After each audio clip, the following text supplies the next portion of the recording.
వివాహాల సమయాల్లో సరదా, హాస్యం, అల్లరి వంటివి అనేకం జరుగుతాయి. కానీ ఇటీవల ఉత్తరప్రదేశ్ బిజ్నోర్ జిల్లాలో ఓ పెళ్లిలో జరిగిన సంఘటన మాత్రం అంతకు మించి ఉంది.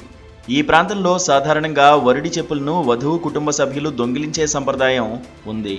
దానికి బదులుగా వరుడు వారికి నచ్చిన నగదు మొత్తాన్ని ఇచ్చి చెప్పులను తీసుకోవాల్సి ఉంటుంది.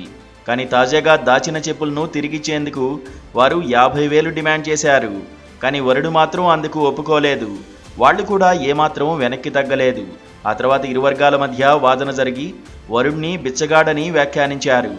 దీంతో పెళ్లి మండపంలో గందరగోళ వాతావరణం ఏర్పడింది.